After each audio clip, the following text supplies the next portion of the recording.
Hello, Revision Weekers. I hope this video finds you doing well in this new year. I wanted to take you through the steps of revising. Well, a few steps anyway. I know we've sent lots of blog posts over the past couple of years, and I wanted to talk a little bit about ways to revise when you're short on time and ways to revise in a more systematic way, since I know revisions can sometimes feel fairly overwhelming. So first, all you'll need is either your manuscript that you have written, printed or on the computer. A timer is always useful. This is 60 minutes. This is 30 minutes, so that you can set your intention. So let's start out with setting our intention for 30 minutes of revision. This video will not be 30 minutes long. Next, open up your manuscript and/or print it out. You can pause this video while you do that.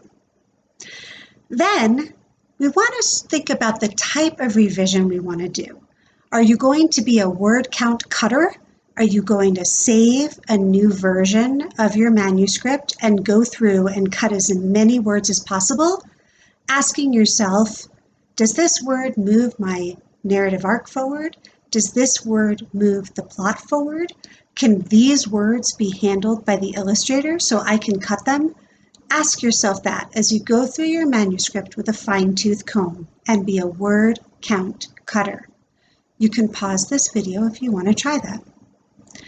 Or you might be a visual scene star. You might take your manuscript and break it into scenes. Perhaps you take a scissor and literally cut out the words, place them around your table in scenes. Do you have enough visual illustrator bait in each scene? Is each two-page spread a scene? Do you have roughly 15 spreads? And in each spread, you have lots of motion and movement that the illustrator can play with. So you might approach your revision as a visual scene star and really make sure that each scene has visual illustrator bait and moves your story forward. If you'd like to try that, pause the video now.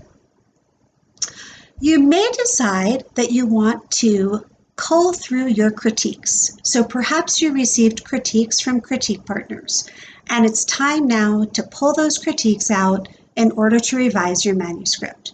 So one of the things I love to do that I learned from my critique partner, Joanna Pastro, who is also a Revision Week hostess, is that I get out different colored pens, and I have this lovely case of pens, and I print out my manuscript, and I print out the critiques. And I know that's a lot of paper, but unfortunately, or fortunately, I'm a really visual learner, and so I need to have all three in front of me, or all 5 manuscripts in front of me at the same time, or versions of the manuscripts with the critiques. Anyway, I pick a color for each person, and then I write all over my manuscript all of their critiques, things that make sense, ideas that I have to address their critiques, and so that I then have a manuscript that's filled with different color ink to show me the different paths I can take for my revision. Then I'll go back to the computer and begin to edit with those critiques in mind.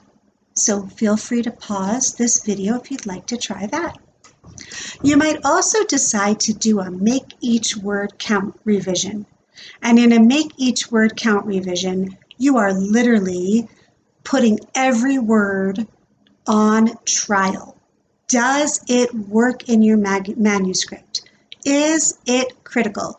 Emma Walton Hamilton talks about putting every word on a trial for its life. Does it move your manuscript forward? Is it critical? Is it the strongest word you can use? Did you make a synonym wheel where you wrote different synonyms for words? Did you check to make sure you haven't overused a particular word? We all have words we love, like just. I love the word just, and I use it way too much. I love the word too. like too much or too little. So make sure that you have not overused those words. So if you'd like to put every word on a trial for its life, pause this video now. The other critique approach, or revision approach you can take is to hone in on your humor. Perhaps you have a manuscript that is a humorous manuscript. Have you made each joke as funny as possible? Have you used different types of humor? Have you looked at your puns or the potential for puns?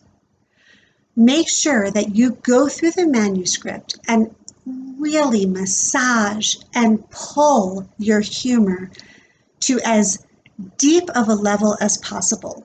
Michal Babé talks about using C or K words, are particularly funny. Do you have any of those words in your manuscript?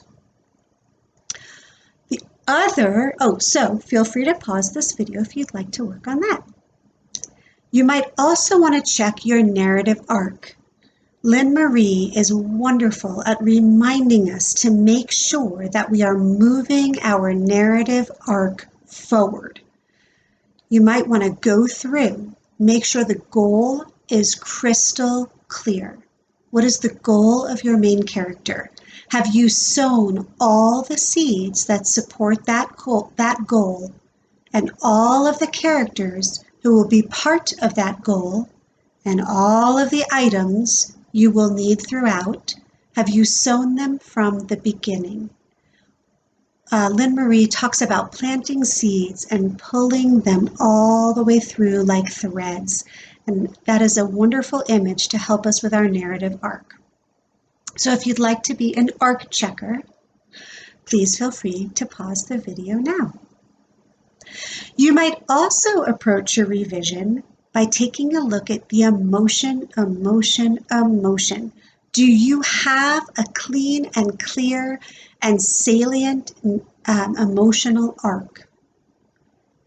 Do you have moments where emotion shines through, where you show us how the character feels, not tell us?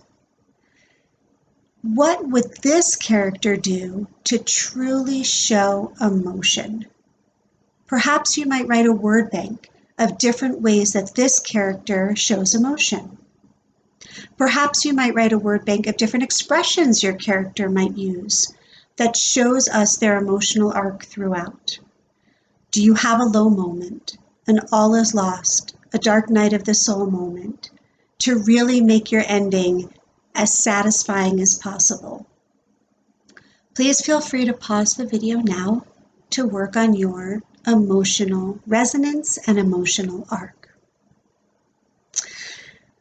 You might also make comments on your manuscript like you are a critique partner. So instead of actually doing the revisions, you might be a comment critiquer, a comment reviser. And so you might add comments to your manuscript of places that you'd like to go back and change. Sometimes when I use comment boxes, it helps me be as objective as if I were a critique partner, looking at the manuscript with more of an objective eye. And that can be really helpful. Katie Frawley often talks about sort of the journey of a writer and how it's easy to become disenchanted, to doubt yourself, to feel like you are pushing that huge stone uphill, boulder uphill. And so in order to take the weight off my shoulders, the weight of that boulder off my shoulders, it helps me to use an objective approach like creating comments in the margins. So those are some ways that you can approach your revision week tune-up day. I hope that helps as you go through.